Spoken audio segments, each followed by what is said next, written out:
Bom, Conexão FUMEC, hoje recebendo uma ilustre presença da Carmen Schiffer, que é a coordenadora do curso de Psicologia da FUMEC. Professora, você sabe o tanto que eu estou grato da sua presença, já falei antes de ligar as câmeras, reforça aqui, muito obrigado pela presença. Obrigado pelo convite, Rafael, é sempre um prazer estar com você. Obrigado. Bom, aqui é um bate-papo muito rápido. Eu tenho algumas curiosidades a respeito dos cursos e vou transformar essa curiosidade em divulgação, né? As pessoas precisam entender o que acontece aqui dentro. E eu quero saber, assim, para a gente já começar, sobre o curso de psicologia da FUMEC, o que a gente tem de diferente, que tanta gente nos procura todo semestre, todo ano? Olha, Rafael, primeiro é um curso que tem uma tradição. Nosso curso tem 50 anos. Então, no mercado onde a gente fala de um presentismo muito grande, esse curso tem história, tem representação social, tem reconhecimento em termos de mercado. E, principalmente, os alunos gostam do nosso curso. Gostam porque aqui o perfil de relação que nós estabelecemos com eles é um perfil diferenciado. Primeiro que nós respeitamos a individualidade de cada um, nós conhecemos o aluno e, principalmente, em termos de coordenação e professores, nós conhecemos os nossos alunos, todos eles. Nós nos preocupamos com a formação teórica e técnica, mas com a formação humana. Então, ele sabe que qualquer dificuldade que ele tiver, sugestões, indagações, ele tem esse canal de escuta direto com os professores e com coordenação de curso, direção, reitoria, fundação. Por quê? Porque a escola é uma escola de professores. Então, a todo momento, ele transita, ele sabe que ele vai ser acolhido, que ele vai ser escutado. E uma preocupação que a gente tem também, nós não queremos simplesmente a formação teórica e técnica, nós queremos uma formação humana. Nós queremos que eles saiam daqui pessoas melhores. E nós estamos precisando disso hoje. Muito. E assim, eu fico pensando tanto que esse acompanhamento de perto dos professores, ele é quase uma mentoria, né, professora? Você Sim. Pensar do início ao fim do curso, a transformação do aluno de psicologia deve ser muito grande, né? É muito grande. E outra coisa, a gente começa desde o início acompanhando esse aluno diante das dificuldades que ele enfrenta no meio acadêmico e também na vida pessoal, porque ele acaba trazendo. Sim. Então, nós temos que, muitas vezes, orientar, sugerir que faça uma psicoterapia o quanto antes possível, para ele também ter uma condição de saúde mental melhor para quando ele for atender e dar conta de deparar com esses conflitos que a pós-modernidade nos coloca no dia a dia. E assim, numa velocidade assustadora, né? Assustadora. A gente vê aí que a todo momento nós somos acometidos com esses conflitos e nós temos que dar resposta também a esses conflitos. Então, por isso, a necessidade de nós acompanharmos esse aluno para que ele tenha esse desenvolvimento teórico e técnico, mas que ele tenha um desenvolvimento pessoal, um desenvolvimento humano também. Até porque você está tocando pessoas, né? Você precisa se abastecer de humanidade para poder... É o que eu falo sempre para eles. A responsabilidade que nós temos como profissional, ela começa a ser construída no primeiro dia de aula. E a responsabilidade, a formação e, ao mesmo tempo, essa preocupação com o humano. E ela só termina quando a gente morre. Então, eu digo que formar em psicologia é entrar no primeiro dia da escola e terminar de concluir essa formação no último dia de vida nosso. Porque a gente vai deparando com conflitos que vão modificando a partir do seu tempo, a partir da sociedade, a partir das condições que a gente vive.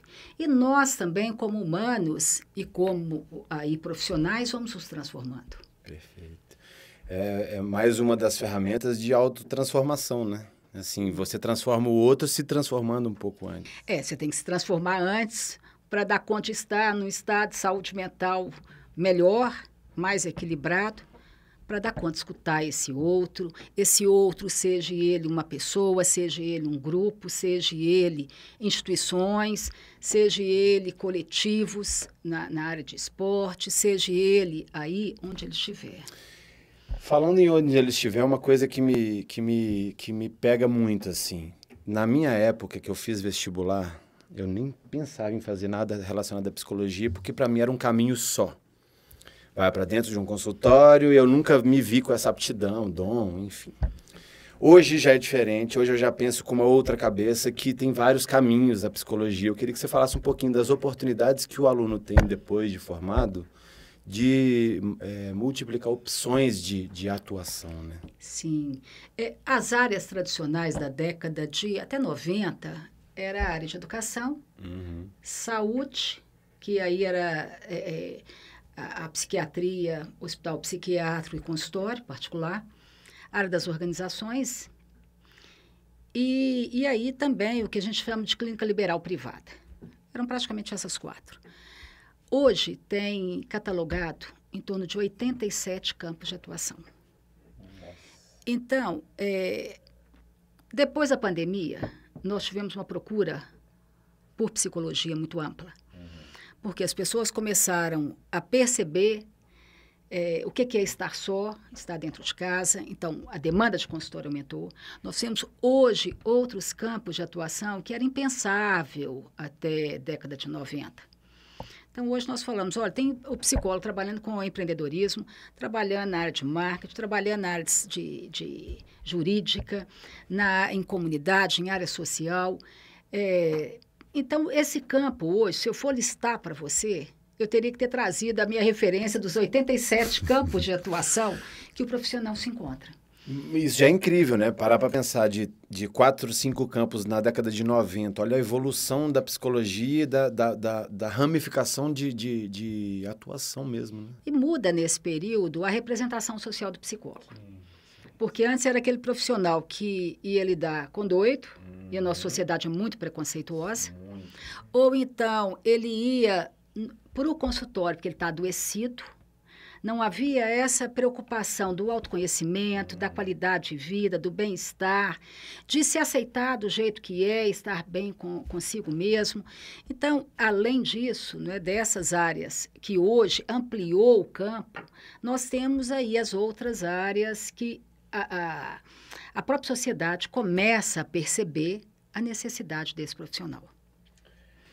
E me faz pensar mais ainda, assim, o quão a saúde mental é importante para a alta performance em qualquer coisa que se for feita, né? Então, aí começa a reinterpretar o papel do psicólogo em quase tudo, talvez. Porque antes a gente via o psicólogo como aquele que vai ajustar a pessoa ou aquele que vai reparar o que está estragado, adoecido. Sim.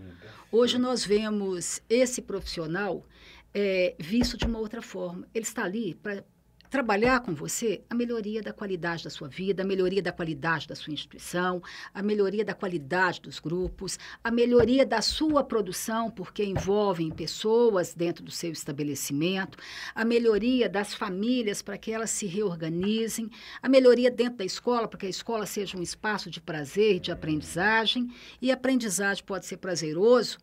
Então, ou seja, nós passamos a ter um olhar para esse profissional diferenciado.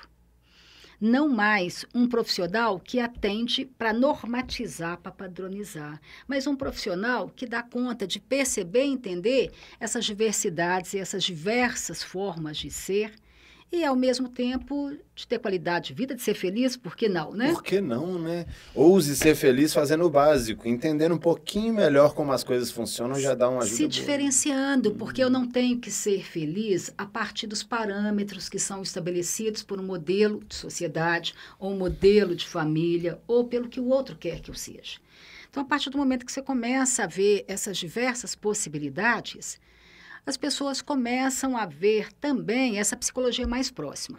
Aí eu tenho que fazer um recorte. Nós tivemos um avanço também em termos de sociedade, porque esse profissional começou a estar mais perto de uma população que até então não tinha condições de pagar um atendimento psicoterápico. Então, esse profissional hoje está no centro de saúde, esse profissional está num CRAS, que é um centro de referência à assistência social. Então, a população de baixa renda, hoje também, tem acesso a esse profissional. Nós temos atendimentos sociais, nós temos atendimento junto à área da justiça. Então, a mulher vítima de violência, a criança que sofreu abuso. Então, esses atendimentos que são, basicamente, no que ocorre de conflito do nosso dia a dia, da nossa sociedade, as pessoas hoje têm possibilidade de acesso. Se você fala assim, mas nem todas, mas já é um avanço pensarmos. Há anos atrás, eu tomei como referência década de 90, e nisso 2000 nós começamos a formação do psicólogo ter uma modificação para dar conta da nossa realidade, dos conflitos que nós enfrentamos. Se adaptando ao conflito real que a gente está vivendo. E aproximando das pessoas. Não aproximando simplesmente quem pode pagar, mas aproximando da sociedade como um todo. O meu dilema é um dilema mais comum do que se parece. Isso. Isso é muito, num primeiro momento, até é reconfortante, talvez, né? Eu acho reconfortante porque, assim, se eu quero qualidade de vida para mim, como profissional, como ser humano, como cidadão, eu tenho que querer para a minha população, para a minha sociedade, para as pessoas que estão à minha volta, para as pessoas, porque nós tratamos de ser humano. E ser humano não está vinculado a quem pode pagar. Está vinculado à condição de vida digna e que envolva, portanto, todos os segmentos sociais. Eu queria fazer um link disso com o que a gente oferece aqui na FUMEC, né? Assim, de atendimento social. O que a gente consegue trazer disso como prática aqui? Olha, eu falo que a formação ela é teórica e técnica. Então, em todas as disciplinas, a gente tem essa parte de uma formação teórica, mas deparamos com o que está sendo vivido na realidade, no dia a dia, articulando com o que a gente está trabalhando. Então, nós temos aí um leque de estágios, tem um leque de projetos de extensão, projetos integradores, que nos permitem refletir sobre o que está ocorrendo, prestar esse serviço de qualidade, além da clínica escola, prestar esse serviço de qualidade. E outra coisa, é uma contribuição muito grande que a gente dá, mas é uma contribuição muito grande que a gente recebe. Uhum. Por quê? Porque nós vamos ter que parar, refletir, questionar, pensar sobre a condução dos atendimentos, sobre as orientações, sobre os acompanhamentos, se estão sendo feitos da melhor forma. E também se nós, o referencial teórico, nós está dando conta de dar resposta. Perfeito. Então, é uma autossugestão de reciclagem o tempo inteiro. É uma troca, eu falo que é uma troca. E para os alunos, esse estar em contato com a realidade a partir do olhar do psicólogo é diferente. Porque ele está em contato todo dia com a realidade. E quando você pede para ele, para poder ir observar, ou acompanhar, ou intervir, tem outro sentido, que está articulado com o que ele está estudando. Totalmente. E aí talvez ali surja nessa pessoa, assim, olha, isso na prática é lindo, né? Talvez isso seja uma coisa que encante muito, né? Eu fico pensando se eu passasse por isso. Eu deparo com alunos que eles falam assim, nossa, a gente ler é uma coisa. Uhum. Quando a gente vai lá e vê na realidade que ocorre e o peso que é escutar isso e, ao mesmo tempo, fazer com que todo esse sofrimento seja aí trabalhado e abra possibilidades de construir uma nova organização de vida, é muito significativo. Imagino a gratificação disso para o profissional, né? Só que nós não podemos ficar envaidecidos com isso, não. Não, né? Porque é um trabalho de qual é o próximo? O próximo não é o paciente, o próximo desafio, né? Porque quem tem que dar conta e achar que está bom e ficar, muitas vezes, envaidecido com isso é o próprio paciente, ou o próprio cliente. Perfeito. Esse é o objetivo, né? Isso é muito legal. Quando uma terapia tem alta, por exemplo? Fiquei nessa dúvida. Depende, né? A terapia, análise é interminável, ou uma terapia é interminável. O que a gente trabalha com o paciente? Tem momentos que o próprio paciente fala, olha, eu estou bem, eu dou conta da minha vida. E você também percebe que ele já está num grau de autonomia e o que ele tem trazido para o processo psicoterápico não é nada mais significativo que necessite que ele fique. Então, aí a alta é consensual entre as duas partes. Agora, há momentos que o próprio paciente não quer. Ele está bem, ele não quer ir. Então, nós começamos a fazer esse desligamento dele e até assinalando que as questões que ele tem trazido hoje não se justificam para um processo psicoterápico. Agora, tem situações que nós vamos ver que tem um quadro patológico e que a gente não pode deixar esse paciente solto, não. Porque ele vai exigir solto, que eu digo, sem um processo psicoterápico. A gente percebe que o paciente não está bem e ele quer alta. Porque tem um quadro patológico ali, ele tem dificuldade, muitas vezes, de estabelecer vínculo terapêutico, Então, a gente já deixa claro isso para ele, que não é um processo de alta, ele está saindo por opção dele. Sim. E que ele precisa. E tem outros que essa relação já foi construída com o terapeuta, e ele fala que quer alta, e muitas vezes o terapeuta negocia com ele, tá bem, você vai ficar 2 meses, e a gente vai avaliando, fica 1 mês, eu avalio, volta depois daqui 2 meses, eu avalio, para a gente ter esse acompanhamento, porque deixá-lo sem um processo psicoterápico é algo que a gente tem clareza, que ele vai ter um desequilíbrio, ou ele vai fragilizar, ou ele vai realmente cronificar no processo que ele se encontra. Isso é legal que, assim, o aluno que está ali, né, fazendo algum estágio, alguma coisa que ele tem acesso a isso, eles entendem que o estudo se torna eterno, né? Você acabou de falar que a formação é até... que ela vai sempre lidar com algo novo, né? E algumas vezes eles falam assim, mas vocês que têm mais experiência já estão prontos. Eu falo assim, ninguém está pronto. Porque a todo momento nós somos acometidos por transformações da sociedade, conflitos novos, como nós vivenciamos. A gente achava que a pandemia ia ser 1 mês, e durou 2 anos. Então, ela vai cobrando, a própria sociedade, a própria vida social vai nos cobrando posicionamentos diferentes, refazer o que nós já pensávamos que era bom. Então, vai exigindo que o profissional ele esteja em formação constante. E talvez essa época que a gente está vivendo, esse período pós-pandêmico, né? Eu não sei nem se a gente pode chamar assim, escancarou muito a questão da saúde mental. Eu queria, assim, ouvir de uma forma muito prática qual é o grande impacto disso na psicologia, o período pós-pandêmico. O período pós-pandêmico, nós começamos a deparar com o transtorno de ansiedade. Então, o nível de ansiedade aumentou muito nas pessoas. Então, quando a gente retornou, as pessoas tinham medo de espaço aberto, sair de casa, tinham medo do convívio com o outro, com um limiar de frustração baixíssimo, com uma necessidade, muitas vezes, de voltar assim, para casa, que era o espaço que ela se sentia protegida, um nível de insegurança em relação a tudo, insegurança ser avaliada, insegurança do olhar do outro. E aos poucos a gente foi dando conta. Eu falo isso que a gente acompanhou muito de perto em termos dos nossos alunos. E hoje eu considero que assim, o transtorno de ansiedade ainda continua. Mas esses outros conflitos foram amenizando e até a gente pode falar que reduziram em muito. Mas as pessoas passaram também a se cobrarem mais. Porque em função de ficou muito tempo preso em casa e agora eu tenho, como é que eu reponho isso tudo, refaço tudo isso. Tem uma relação direta com o tempo, né? Sensação de perder tempo. E perder tempo e outra coisa, nós estamos numa sociedade que ela valoriza muito o presentismo. É o que eu faço hoje. Ela não tem uma preocupação em olhar o que já fez ou construir projeto.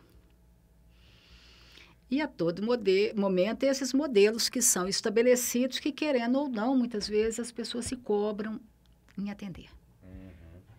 E a gente estava falando aqui agora há pouco sobre padrões, né? Eu acho que isso deve explicar um pouquinho um fio aí para seguir, né? Sobre o quão consumir padrões te faz meio que buscar padrões. Olha, faz buscar padrões. E outra coisa, nós temos uma identidade que nos diferencia. Um corpo, uma história, uma subjetividade. E o que a gente percebe hoje, e que a mídia faz, porque é vendável, é criar esses modelos.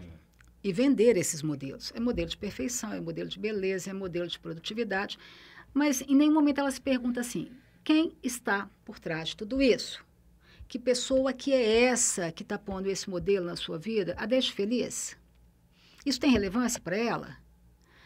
Porque envelhecer na nossa sociedade é algo que as pessoas não querem. Abominável, né? Abominável. Se perceber também, não atendendo aos modelos de padronização, é outra coisa também terrível.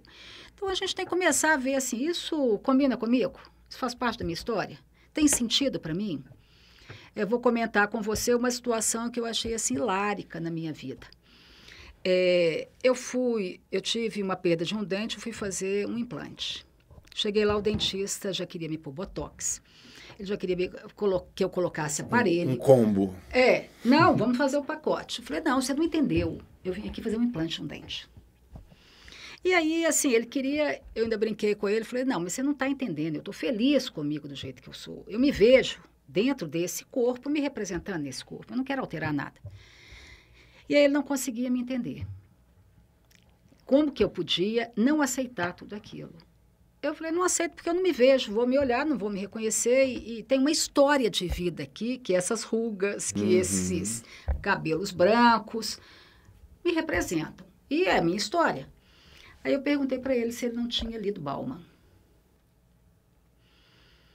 Ele, não, nunca li. Eu falei, as pessoas deviam de ler. Por quê? Espera aí, o que, que eu quero da minha vida? Quem eu sou? Como é que eu me vejo? O que, que tem referência para mim?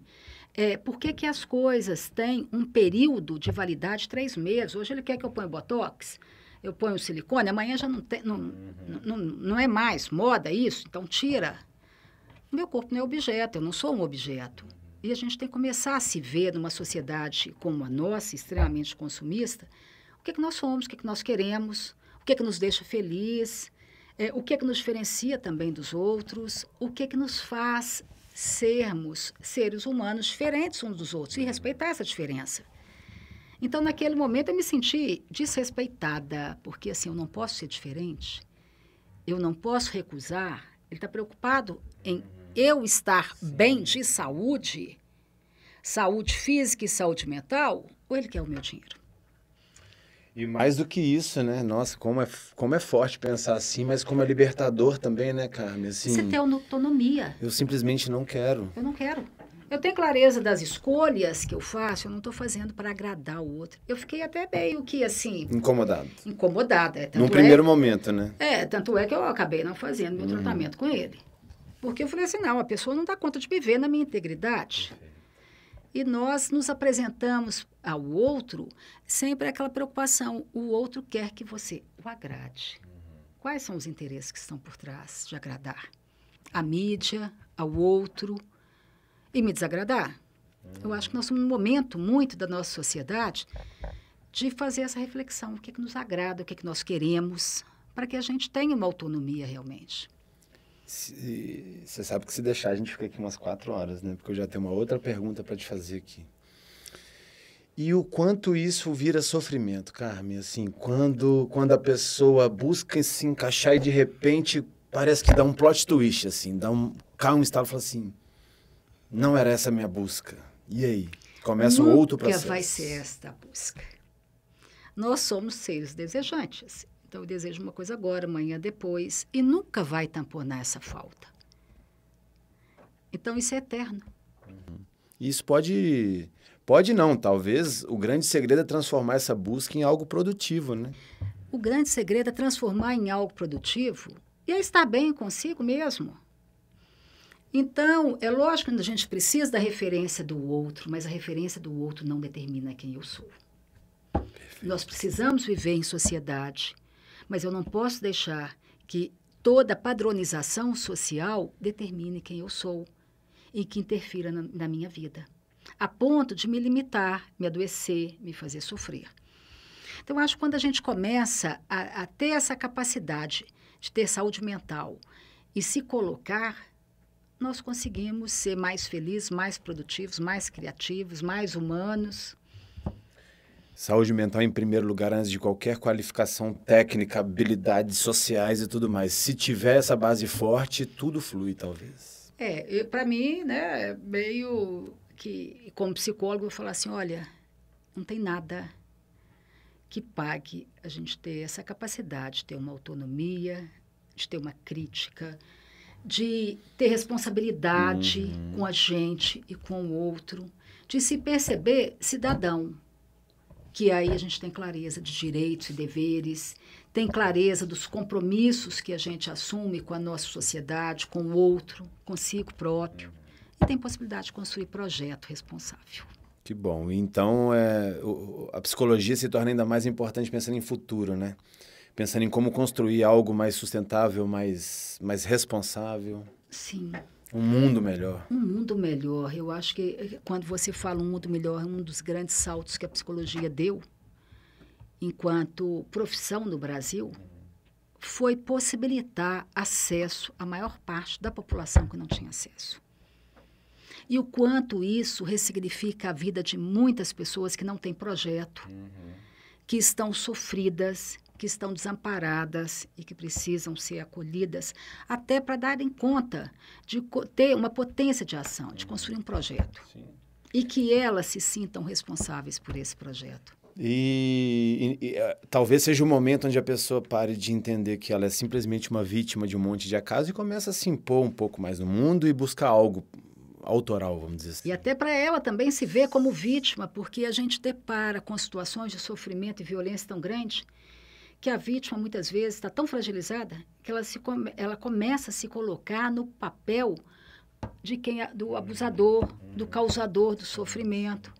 Então, é ter alguém que tem esse olhar de fora e possibilite desmisturar a pessoa daquele conflito e construir junto com ela alternativas para enfrentar a situação na qual ela seja sujeito, na qual ela seja realmente autora da sua vida. Que bonito isso, né? Fazer essa ajudar a transformar a vida de alguém é um papel muito nobre. É uma escolha que eu falo assim, tem que escolher por paixão. E a todo momento você ter essa responsabilidade com o que você faz, sabe? Eu acho que é uma responsabilidade ética, é um compromisso e é gostar.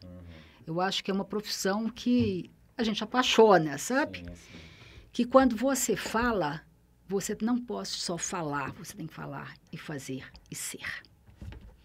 E isso que eu acho que é ser psicólogo, sabe? Perfeito. Então, ser psicólogo é ser psicólogo 24 horas por dia, né, cara? Não, aí também você está colocando algo que seria um peso para esse profissional. Nós temos que ter essa capacidade de perceber onde nós não somos chamados a intervir. Perfeito. Não é ficar analisando tudo o tempo inteiro. Não. No meu consultório, eu sou a psicóloga que fechou a porta. Eu sou amiga, eu sou filha, eu sou esposa. E nesses papéis, é lógico que essa subjetividade vai, mas eu não estou ali para poder ficar interpretando, senão eu vou ser uma chata. Ninguém vai querer conviver comigo e eu não vou dar conta. Então, a gente tenta orientar do que é melhor, mas eu não estou ali no papel de psicólogo, eu estou ali nos outros papéis que a minha vida me demanda.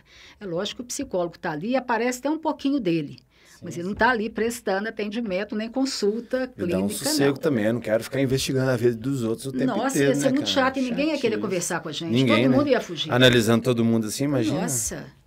Carmen, quero muito te agradecer. Eu adoro conversar com você aqui fora do ar e trazer você aqui para falar um pouquinho do curso. É uma satisfação. Quero ter você em breve novamente. Então, muito obrigado pela presença. Eu vou te convidar para vir fazer o curso. Opa, eu já sou... Porque eu, particularmente, se fosse fazer outro curso, eu faria psicologia. Então, sempre eu convido as pessoas que eu gosto. Que bom. Fazer. Então, nossa... E acho que, assim, mesmo quem não vai atuar como psicólogo, eu tenho deparado com várias pessoas que têm feito reopção de carreira, ou então já aposentou, tem vindo, fala, não, eu quero viver melhor comigo, eu quero entender melhor a subjetividade, quero entender melhor as pessoas e quero estudar uma coisa que é pesada, é árdua, mas ao mesmo tempo é muito prazeroso. Então, o convite está feito. Nossa, uma honra. O convite é quase uma convocação. Te agradeço mais uma vez. Sobrando um tempinho, vem. Vamos embora. E aí, curtiu? Então deixa seu like, se inscreva no nosso canal, ativa as notificações para não perder nada, que tem muita coisa legal por vir. #FalaFumec nas redes sociais, compartilha com os amigos que estão decidindo a profissão, que já estão no mercado do trabalho. Se liga que tem muita coisa boa, tem vídeo toda semana a partir de agora, beleza? Valeu!